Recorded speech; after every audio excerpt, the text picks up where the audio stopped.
According to hauntedplacestoggo.com, one of the spirits that is present is that of a broken-hearted and spiteful Melissa. A letter was discovered that indicated that she lived near the cave for quite some time in the mid-1800s. Melissa fell in love with a man. He was named Mr. Beverly and acted as her tutor. Unfortunately, the tutor did not seem to feel the same way that she did. Instead, he fell in love with her neighbor and friend. It is believed that she intentionally led this individual on a tour of the cave and then left him behind. Because he was not familiar with the passageways, he was unable to find a way out and died.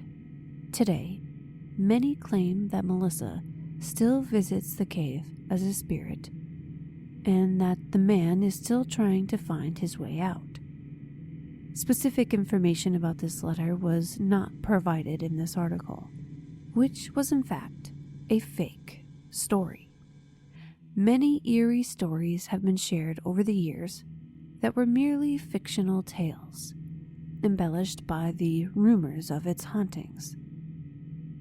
But despite there being several fake stories that have been shared over the years, don't let that discourage you from the other stories, as those were all true accounts.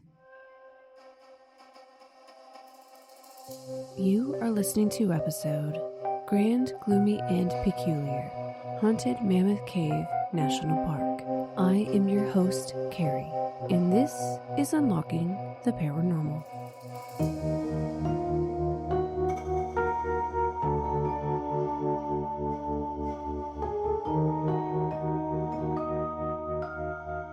I do want to add a quick disclaimer that a large part of the information used in today's episode was retrieved from the National Park Services.gov website, as well as the Smithsonian, in a book written by Colleen O'Connor Olson and Charles Hannon.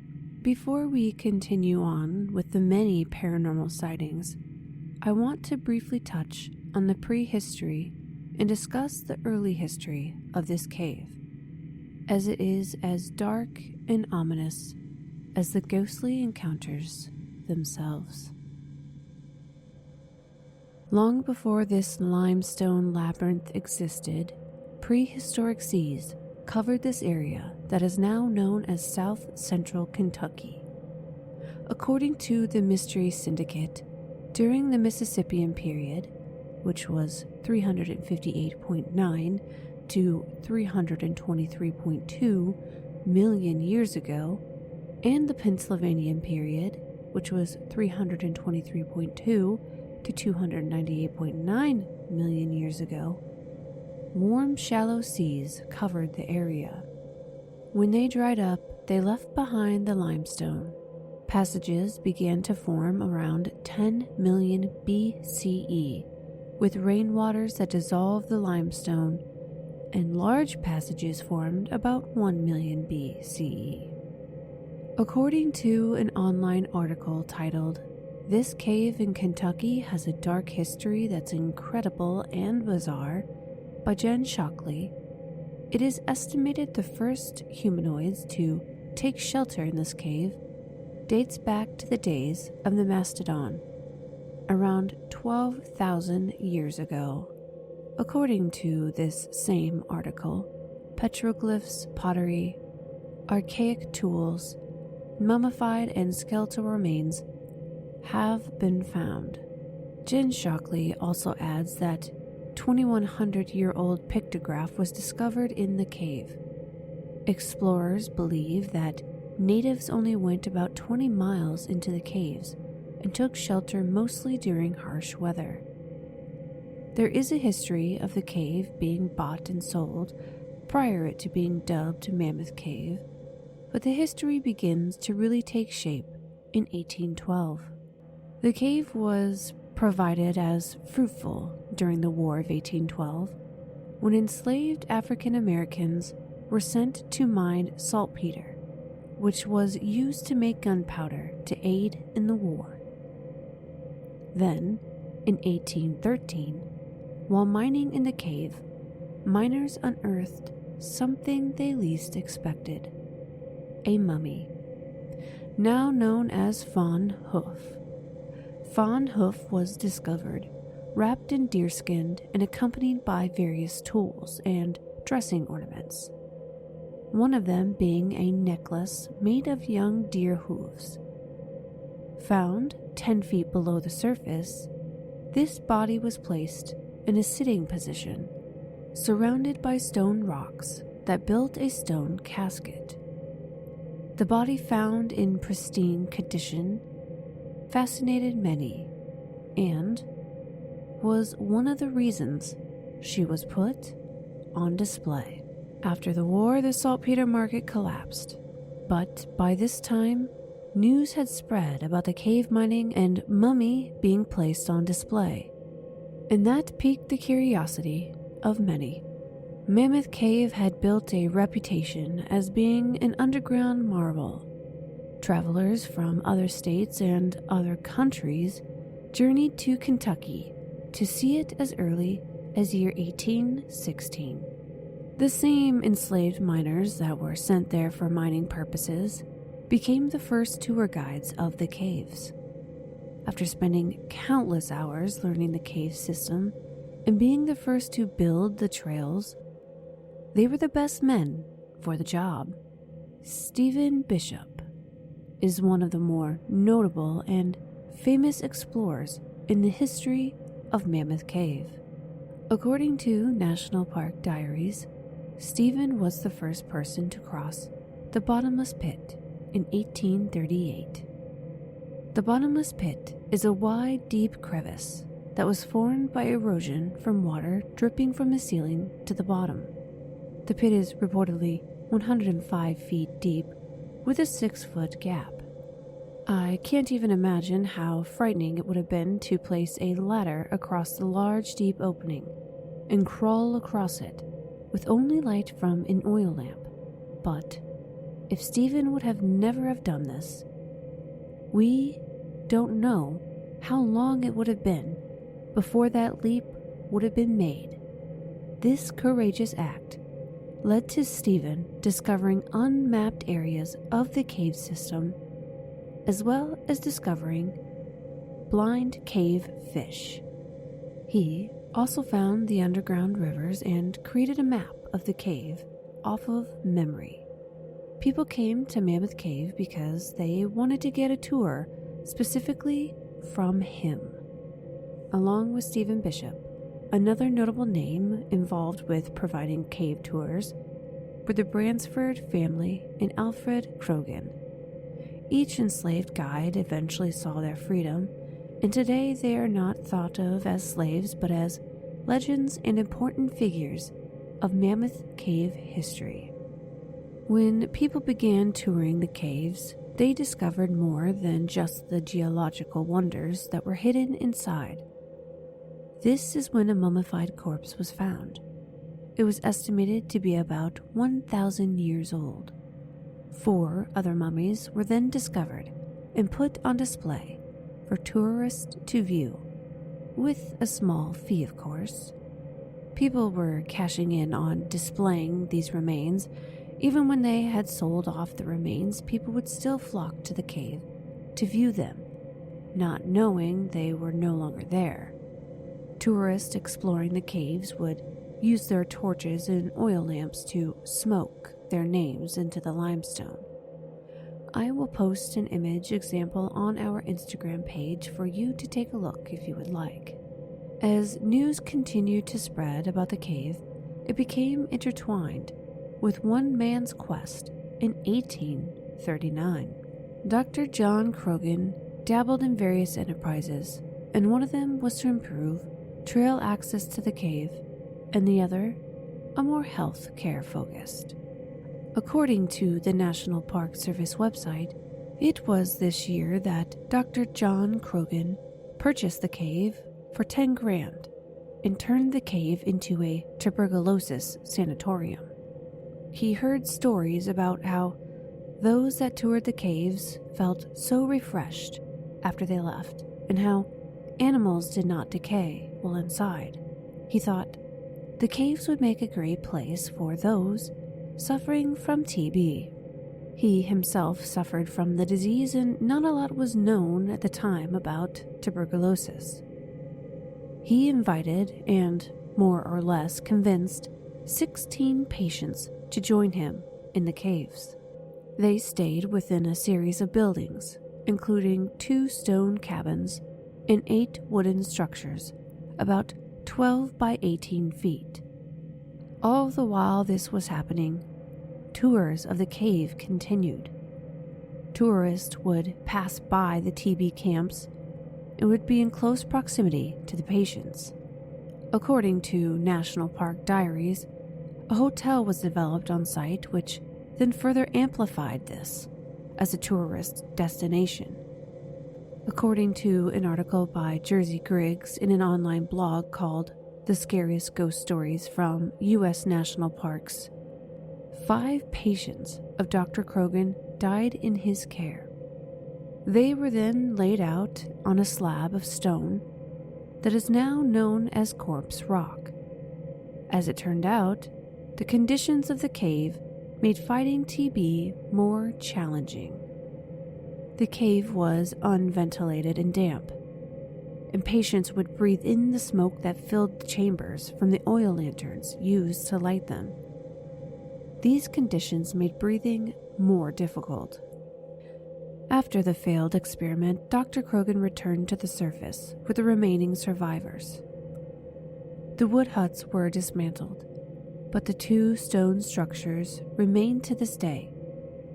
If you would like to see photos of the huts, I will be posting them on our Facebook and Instagram accounts. Or, if you are feeling adventurous and in need of a vacation, you can go to Kentucky and take a tour of the caves and see them in person.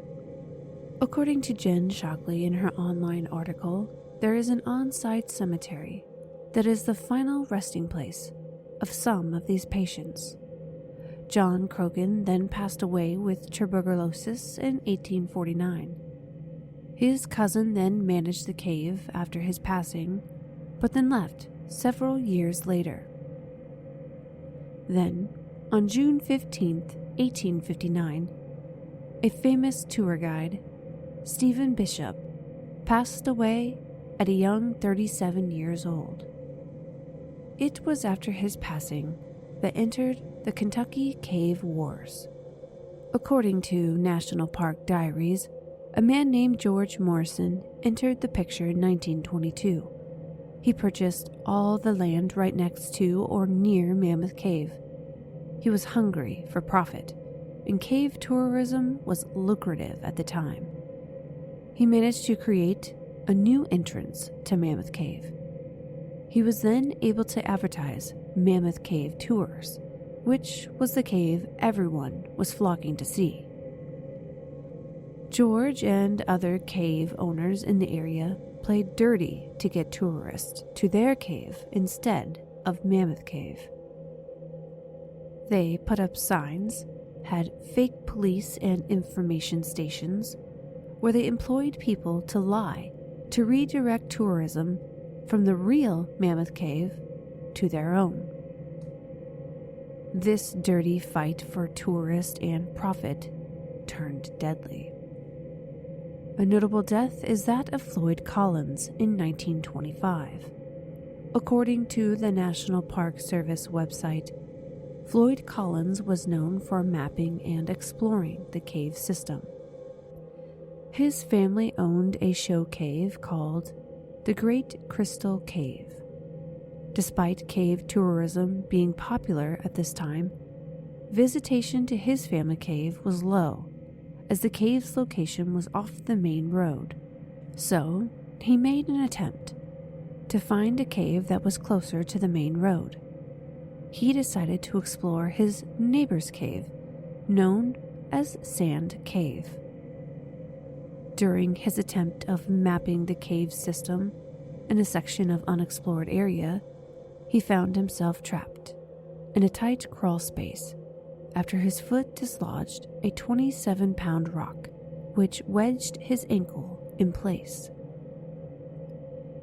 Rescuers attempted to free him for over 2 weeks. By the 18th day, they finally reached him, but tragically, he had passed away. The cause of death was due to exposure, exhaustion, and starvation. It was determined that he had died just over 24 hours earlier. His body was originally sealed inside Sand Cave, but was then removed for a formal burial. He now rests in the Mammoth Cave Baptist Church Cemetery. The story of Floyd became national news. During the rescue attempt, many flocked to the area. The tragedy did not stop people from cashing in on tragedy. Vendors set up in the area, selling food, drinks, and souvenirs. This greedy fight for cave development and to gain access to Mammoth Cave from other various points would come to an end. On May 25, 1926, Calvin Coolidge signed the bill authorizing Mammoth Cave as a national park. It would be several years before the park was fully established, and several more before the fight over tourism and cave development would recede. It wasn't until after the cave was established a national park that the main focus went from profit to preservation. According to Only in Your State, in 1990, the cave was recognized as a national wonder of the U.S. If you plan to tour the cave, you must keep in mind that before you can reach the entrance, you must first descend a steep hill past the many layers of rock. Today, there is a grand stairway with 68 concrete steps that guides visitors into the dark depths below. The limestone cave is dark, damp, and the air turns frigid.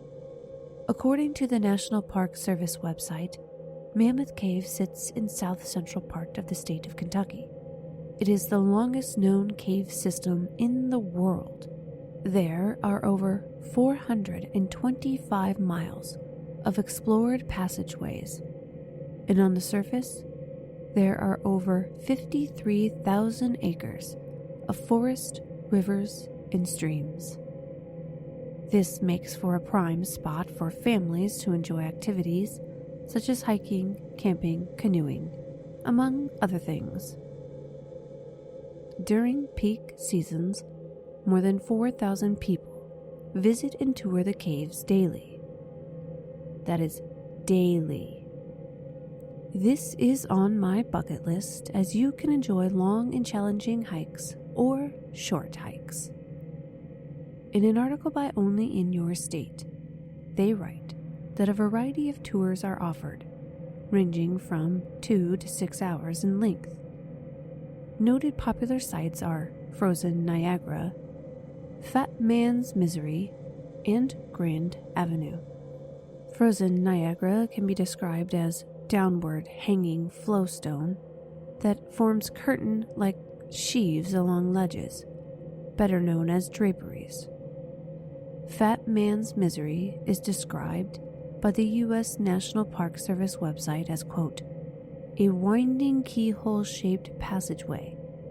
The lower part of the passageway is about as wide as your hips, or a little wider. Above your hips, the passage widens to about 5.5 feet or more. At the very end, the floor comes up 2 feet for a 20-foot stoop walk. This is one of the most asked about and popular passages in the cave. According to an online article by Doc Lou Allen for US Today, a new shark species was discovered on October 11th of 2023. It was discovered when the shark's petal-shaped teeth were found in the cave's wall and ceiling. Geologists, paleontologists, and park volunteers have been working inside of the cave to collect fossils since 2019. But what about this cave system attracts the paranormal? How does this all tie in? And exactly how haunted is Mammoth Cave? According to National Parks Traveler, there have been over 150 documented paranormal events. These paranormal experiences have been witnessed by rangers, scientists, and visitors. If you think about it, this cave has been the location of the last moments of people's lives. It has been a burial site and is formed with limestone. Before getting into all of the paranormal sightings, I first want to briefly touch on the significance of limestone. According to the stone theory, which was first introduced in the 1970s, limestone has the ability to absorb and release electromagnetic and psychic energies. When the energy is released, residual hauntings can occur. If you want to read up more on this theory, you should check out the book Limestone and Its Paranormal Properties by Timothy Yohe. Now, finally, getting to the part you all have been eager to hear: the paranormal sightings. A large part of these sightings I will speak on I got from the book Scary Stories of Mammoth Cave, written by Colleen O'Connor Olson and Charles Hannon. This book shares numerous stories of first-hand accounts of paranormal encounters within Mammoth Cave. As written in the book, caver Candace Leake was moving through the rough, rocky section of unknown Crystal Cave as to explore and learn as she was taking a cave class. While in this section of the cave, she tripped and began to fall, and below her was a 5-foot deep canyon. The thoughts that instantly crossed her mind were, well, I'm going to be breaking some bones, and this is going to hurt. But suddenly, she felt a strong hand grab her upper right arm. She managed to regain her balance. She turned around and said, "Thank you, Richard," who was another caver with her at the time. But no one was there. Richard was on the other side of the passage. She wonders if Floyd saved her. She did utter a quick, "Thank you, Floyd," and left the cave unharmed. Now, sit back and enjoy as I give you a ghostly tour of Mammoth Cave. The first stop on this tour, Methodist Church. As you hike along a huge passage called Main Cave, you might see old wooden water pipes, beams, and other various tools that were used during the saltpeter mining. The eerie sight, as it appears the miners just up and left, as if they went on lunch break but never returned. This is an area where miners reportedly use the area for church services, giving the room its name, the Methodist Church. Now, during the so-called historic tours, blackouts are popular. One guide turns out the lights while the other guide speaks to the visitors on the opposite side of the room, sometimes by lantern light. Cave guide Larry Purcell was walking from the tour group to the light switch one day when he saw a family in the cave. The cave was now lit by the lard oil lamp, and about halfway to the light switch, he noticed a black family standing 10 to 20 feet to the rear of the group. There was a man, his wife, and a son and a daughter. They were all wearing black and white apparel. The father also wore a white Panama hat. He didn't really recall such a family at the gate, but he wasn't paying that close of attention. He thought that they were from the Caribbean area and perhaps did not speak English. He altered his path a little so that he might invite them to join the group. He got within just a few feet of them, close enough to see facial details.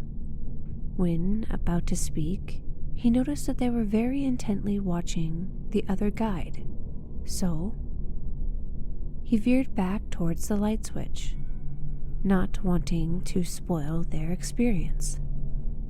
As he got to the light switch, Gary, the other guide, asked for the lights. As I pushed the on button, the family just disappeared. He searched the entire group as they passed by him. Oddly enough, not a single black person was on the trip. The family he had gotten within feet of had simply vanished. While the tour had ended, he had asked his fellow tour guide if he had noticed a family on the tour, and he said no. I did not notice a family on the tour. Just so happened that someone overheard this comment and simply quipped, well, that was one of the old slave guides and his family. Thinking more about his experience, he pondered if his family had joined him, and this was back in the mid-1800s, the family would have stood back away from the rest of the group, as it would have been required by the custom of the day. Perhaps this was their residual haunting.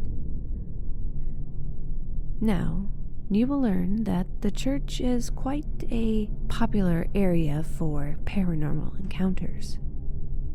A cave guide named Joy Lyons reported an experience of her own. During the blackout portion of the tour, she suddenly felt a very strong, firm push on her right shoulder.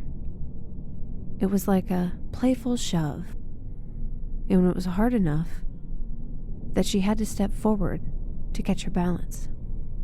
She muttered, "Cut it out," because she thought it was another tour guide messing with her. But she could clearly see that David was silhouetted to the right of the group. He had walked up in the darkness and was standing by the other tour guide. Joy felt slightly panicked and was also upset. She committed the sin of the tour by turning on her flashlight and flashing it everywhere. There was no one behind her, aside her, in front of her. It all happened within seconds. There really was no time for anyone to have gone very far from her if someone had pushed her.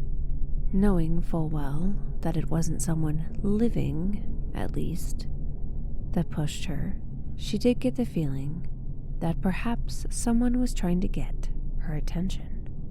Now, another report from a National Park Service guide comes from Carrie Woods, who also had a very similar experience while at the church. She was amongst the first tour to enter the cave. She was standing at the light switch and heard footsteps coming towards her. She ignored it, but it kept creeping closer.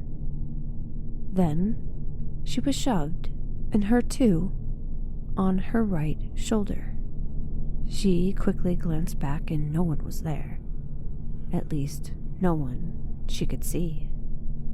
Now, as you collect yourself and gather your thoughts, come along with me as we continue down the windy passage to a small dark passage called Little Bat Avenue, which intersects with a huge brightly lit Audubon Avenue. A tour guide, Neela Spradlin, tells of her accounts. When they arrived at the section between Little Bat and Audubon, she was standing at the light switch. The guide had her turn off the lights. She kept her hand on top of the switch, and then suddenly she felt a touch. It was enough to move her hand. It was not a bat. To her, it felt like another hand. Quickly, she shined her flashlight all around, but the remaining members of the group were at least 5 feet ahead of her, and no one was behind her or beside her. And again, at this same exact light switch, but on a different tour, guide Jamie Gray had a very similar experience to Neela. While standing by the light switch, she was anticipating to hear the key phrase to hit the lights, when all of a sudden, a hand reached and grabbed her left forearm. She immediately flicked on the light, and no one was anywhere near her. Now, as we continue along this rugged maze, we'll come to a huge room called Chief City. It was here that a National Park Service tour guide, Charles Hannon, experienced something strange. During one of the Violet City Lantern tours, a tourist approached him and asked, "Who is that up there among the rocks?" He was slightly worried that maybe somebody had gotten off trail, although a large pile of rocks made it very hard to steer off course. He looked where the lady had pointed along with another guide, and, to their surprise, somebody was actually standing up on Sacrifice Rock. They couldn't make out many details, but it looked like somebody with a long-sleeved shirt, probably white in color, wearing a hat, sort of the old droopy-style hat that some of the early slave guides had worn, and it also looked that the person appeared to be holding a lantern. They thought that perhaps the torch that had been thrown up on the rock had perhaps created a series of shadows. The only thing is that whatever they were seeing was dimensional looking. They could see it from 3 different angles, like you would see an actual person. They did have a good laugh about it and simply went on with the rest of the trip. It wasn't until the following trip that he really began to question what or who he was seeing. He was asked by another tourist, "Have you ever had people in this part of the cave who shouldn't be here?"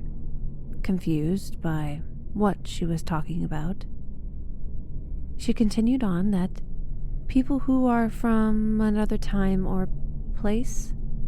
Previously, they hadn't been talking about ghosts or any other paranormal things, encounters on the trip. She was very spooked for the rest of her trip. She did claim to be a psychic, so that might had something to do with it. Spooked by her experience, she was very eager to leave the cave. Now, as we continue along with our lanterns in the Violet City tour, eventually we will find ourselves at Mummy Ledge, where a tour guide named Lyman Cutliff and Grover Campbell discovered something quite interesting. Now, listeners, if you are curious about these intriguing names, this area has quite the backstory to how it was named that gave the room its name in 1935. Lyman would explore the caves, and he did so since he was very young. Knowing full well that a mummy was discovered in Salt's Cave, he and Grover Campbell started to poke around. They decided if there was one in Salt's Cave, there might be one in Mammoth Cave. During his search, he discovered some mummified bats. They crawled around this boulder, and Grover Campbell put his hand down. Feeling around, it felt quite odd. Unsure of what he was touching exactly, he proclaimed, "What is that?" He moved back, and that is when Lyman Cutliff looked at him and said, "Well, Grover, that's what we've been looking for. That's a mummy's head. After their discovery, they felt it was safe and better to stay in the cave to guard it at night. While in the cave, they decided to look around. They went to a passage called Blue Springs Branch. Grover decided to boldly and courageously put his hand down another hole and was digging around. And that is when they heard 3 knocks. Grover was frightened, and that is when Lyman said, "Let me put my hand down there." Again, 3 knocks. And then again, 3 more knocks. Like somebody hit a rock on another rock. Frightened, they went back to where the mummy was. They were never really able to explain it. But it seemed like if anything had happened to either one of them, it was always in a series of 3. Oddly enough, Grover died 3 years later. And then, again, 3 years after that, Lyman lost his job. And then, 30 years later, his daughter had open heart surgery and then died within 3 years. He felt like perhaps bothering the mummy had cursed him. He felt like that is what had caused all the problems he had had. He often would mutter, if he had to do it all over again, that he never would. Now, these last 2 accounts that I will share are slightly different from the rest. Tour guide Sarah Flowers reported seeing a ghost of a fellow guide, Kathy Prophet. The only thing is, Kathy Prophet was very much alive. Sarah was in a cave room called Great Relief Hall, waiting for people on the historic tour to pop out of the appropriately named passage, Fat Man's Misery. When she saw her partner Kathy come out of the hole, she knew everyone had arrived. So she turned out the lights in Fat Man's Misery. Just a few minutes later, Kathy stepped out of the dark passage, flashlight in hand. This was quite surprising, as Sarah, along with several others, thought she was already there. Sarah couldn't quite explain it, because no one else was wearing an outfit that resembled a park service uniform. Perhaps her eyes were playing tricks on her? Now, you might think that once you reach the surface and plunge yourself into the bright, warm light of the sun, that it makes you safe. Well, this last story proves that perhaps the spirits roam beyond the entry of the cave. On an afternoon, 2 park employees were walking across the footbridge to the hotel when they both saw something quite strange. 2 sets of legs from just above the knee down, walking over the grassy bank. Startled, they both stopped dead in their tracks. "Did you see that?" she said. "2 of them, right?" "Yeah." They shrugged it off and continued on, thinking to themselves that perhaps they just witnessed some kind of weird and eerie, explainable shadow. Now that we have explored the legends of this labyrinth underworld, with a history as deep and as dark as its cavernous depths, it is up to you to make up your mind on what you believe. I, for one, am certain that the echoes of the past continue to resonate within the ancient caverns, and this is most definitely a bucket list travel location for me. I do thank you for embarking on this chilling journey to unlocking the paranormal mysteries of the world. For a full list of episode source material, head over to the Unlocking the Paranormal podcast Facebook page. And for additional content, be sure to follow us on Instagram and TikTok at Unlocking the Paranormal. Be sure you never miss a moment of the unearthly tales that await by subscribing to our show wherever you get your podcasts. This podcast is independently produced, and sharing it with friends, family, and your favorite coworkers does help immensely. Don't forget to leave a review wherever you get your podcasts. If you would like to join in and become a paranormal pen pal, to have your story shared on a Parapals episode, email us your story at unlockingtheparanormalpod@gmail.com. Stay tuned for our next episode where we will venture further into the realms of the paranormal. Until next time, stay curious, embark on the journey, and may you find the key to unlocking the paranormal.